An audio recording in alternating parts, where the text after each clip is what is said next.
Hello, everybody. My name is Dan Abramowitz. I'm an investment advisor in our Capital Investment Advisors Florida office. In early 2020, I was working with a recent widower who was really thrown a new challenge in life, something that he had been never thrown his way. And he'd been a retired Marine Corps veteran as well as an airline pilot. He'd been saving and saving and saving and preparing for retirement for not only himself, but his whole entire family, including his wife. Well, he lost his wife recently, about 2 years ago, and he was able to engulf himself in work.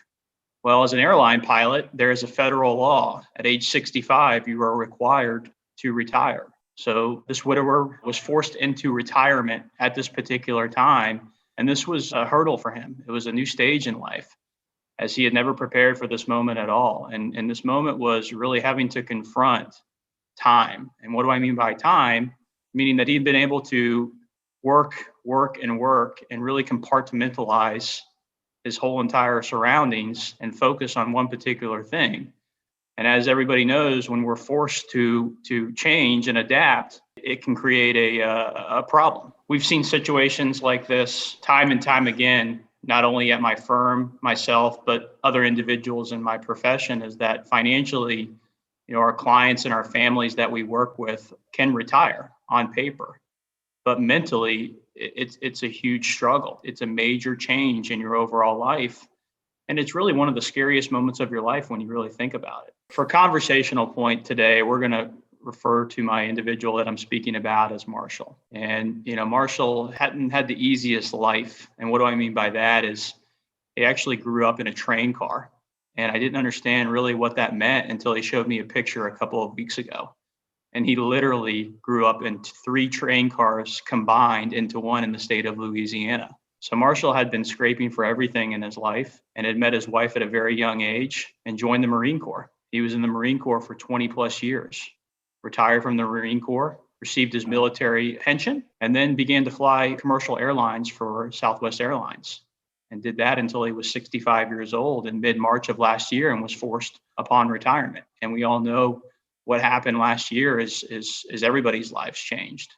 So we were really forced to take a step back and find new core pursuits, new hobbies, and new ways to really live and continuing to keep our life going during that time frame. So really for Marshall, it was a time for him to take a step back and a time for myself as well to get involved heavily in the relationship and really just be there for him in any capacity. And that may be by financial advice, relationship advice, you name it. We're all human beings. And when life hits us, we all react differently than others. And some people can handle it in stride. And some people, have to take a step back and really reevaluate what's most important to them. And that was really my conversations with Marshall, was to let him know that, he can still continue to live life to the fullest. He was really preparing for his wife to outlive him. And he had to deal with her death during this time frame of a change in the world as far as retirement is concerned, and the events that happened last year. So for him, it was finding what was most important to him, and through conversations with him, he had all the means necessary to retire and be financially set, but he was really searching for purpose in life moving forward. And he came to the realization is that was his family. He has 2 daughters and a son and a couple of grandkids. And spending time with them was very important to him. And he's really done that over the last year. On top of that, he took on a hobby of his, and that was cycling. He did cycle on the side, but he needed a new bike. And him and I had a conversation, and I told him it was his rainy day and go out there and get the best bike that he could possibly get, because he was retired and he was financially set, and he was going to be okay. So, moral of the story is that, at the end of the day, we think we all know what retirement looks like, or we paint this picture in our mind of what we think or we want retirement to look like. But when we get to that point in time, really, who knows what it's going to look like? Again, we can continue to financially prepare by any means possible, be ready to take that next step in life. But until we're there mentally, or when, if we get thrown a hurdle that gets in our way, then we have to take a step back and really come back to the purpose of why we're here and what we're trying to get to reevaluate our life and move forward.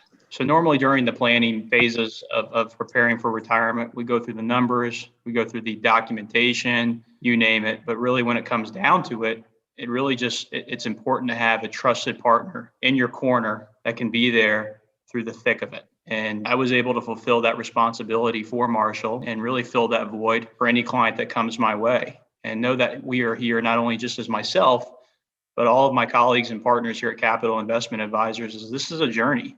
This is not just a plan that we put in place on day one. This is not a checkup on day 90, but this is a journey, and we are fully here on this journey through the end of retirement and through that full finish line for you. If you would like to learn more about my team or the services that we provide, please visit our website at www.yourwealth.com/Florida.